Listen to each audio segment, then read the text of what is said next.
ഇതൊരു കിച്ചണിലേക്ക് എല്ലാവർക്കും സ്വാഗതം. ഇന്ന് നമ്മൾ തയ്യാറാക്കാനായിട്ട് പോകുന്നത് നല്ലൊരു കടലക്കറിയാണ്. അതിനായി ഒരു രാത്രി കുതിർത്തിയെടുത്ത കടല, തക്കാളി 2 എണ്ണം അരിഞ്ഞെടുത്തത്, പച്ച ചീരയുടെ തണ്ട് അരിഞ്ഞത്, സബോള അരിഞ്ഞെടുത്തത്, ചെറിയുള്ളി അരിഞ്ഞത്. ഇനി ഇത് എങ്ങനെ തയ്യാറാക്കാമെന്ന് കൂടി നോക്കാം. ഒരു ചട്ടി അടുപ്പത്ത് വെച്ചതിന് ശേഷം ഇതിലേക്ക് കടല ഇട്ട് കൊടുക്കാം. സബോള അരിഞ്ഞത്, ഇതിലേക്ക് ആവശ്യമായ ഉപ്പ് ഇട്ട് കൊടുക്കാം. വെള്ളം കൂടി ഒഴിച്ചു കൊടുക്കാം. ഒന്ന് ഇളക്കി കൊടുക്കാം.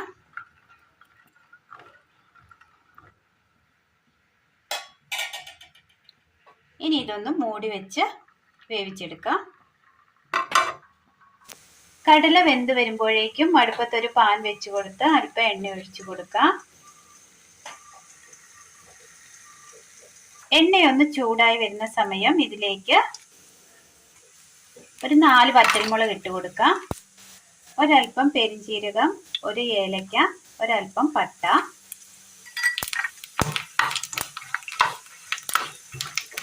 ഇതിലേക്ക് തക്കാളി അരിഞ്ഞത് ഇട്ട് കൊടുക്കാം.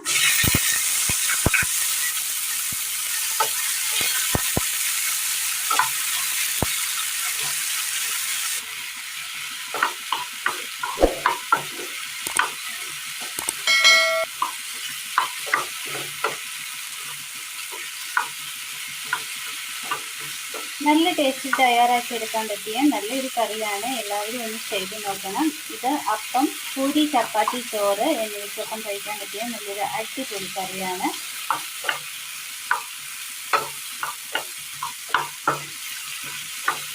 സുഹൃത്തുക്കളിലേക്ക് ഒന്ന് ഷെയർ ചെയ്ത് കൊടുക്കാനും മറക്കരുത്. വീഡിയോ ആദ്യമായി കാണുന്നവർ ഒന്ന് ലൈക്ക് ചെയ്യാനും സബ്സ്ക്രൈബ് ചെയ്യാനും മറക്കരുത്. തക്കാളി അങ്ങനെ ഒന്ന് വാടി കിട്ടിയിട്ടുണ്ട്. ഇതൊന്ന് തണുക്കാനായിട്ട് മാറ്റി വെക്കാം. മിക്സിയുടെ ജാർ എടുത്തതിന് ശേഷം ഇതിലേക്ക് തക്കാളിയുടെ കൂട്ടിട്ട് കൊടുക്കാം. ഇത് നന്നായി ഒന്ന് അടിച്ചെടുക്കാം. കടല വെന്ത് വരുന്ന സമയം ഇതിലേക്ക് ചീരയുടെ തണ്ട് കൂടി ഇട്ട് കൊടുക്കാം.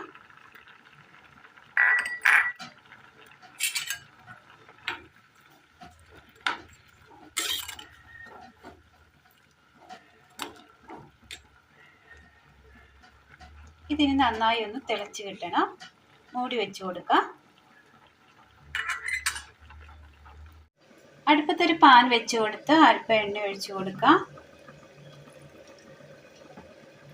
കടുകിട്ട് കൊടുക്കാം.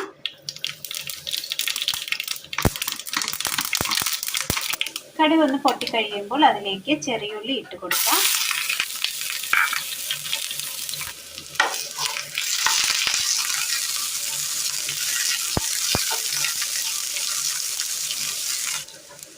മല്ലിപ്പൊടി, മഞ്ഞൾപ്പൊടി, കറിവേപ്പില,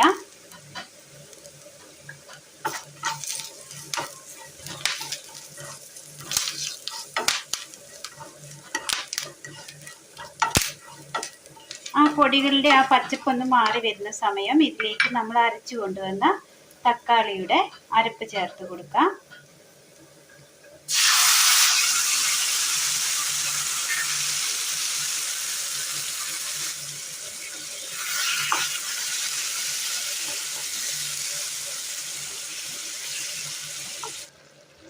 ഒരൽപ്പം കൂടി ചൂടുവെള്ളം ഒഴിച്ചു കൊടുക്കാം. ഇനി ഇതൊന്ന് നന്നായി ഒന്ന് തിളയ്ക്കണം.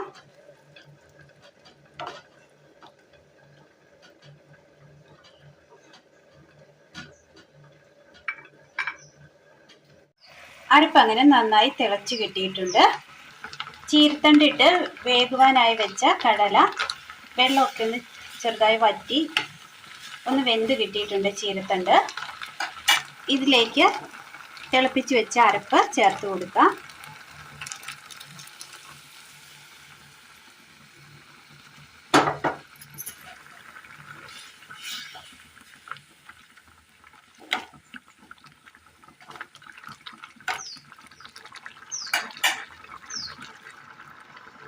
കടലയ്ക്ക് ആവശ്യമായ ഉപ്പ് മാത്രമേ നമ്മൾ ചേർത്ത് കൊടുത്തിരുന്നുള്ളൂ. ഒരല്പം ഉപ്പ് കൂടി ചേർത്ത് കൊടുക്കാം.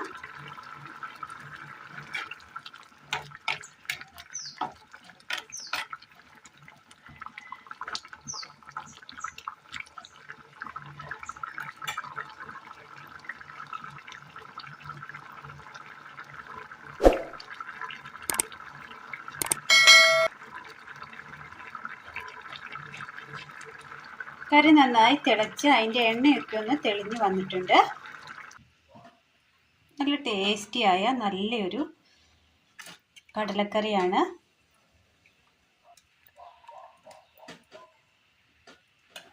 അങ്ങനെ നല്ല ടേസ്റ്റിൽ തയ്യാറാക്കിയെടുക്കാൻ പറ്റിയ നല്ലൊരു കടലക്കറിയാണ് ഇന്ന് നമ്മൾ തയ്യാറാക്കിയത്.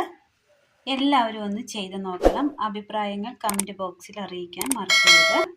അപ്പോൾ ഇന്നത്തെ വീഡിയോ എല്ലാവർക്കും ഇഷ്ടമായി എന്ന് വിചാരിക്കുന്നു. ഇഷ്ടമായാൽ ലൈക്ക് ചെയ്യാനും ഷെയർ ചെയ്യാനും സബ്സ്ക്രൈബ് ചെയ്യാനും മറക്കരുതേ. താങ്ക്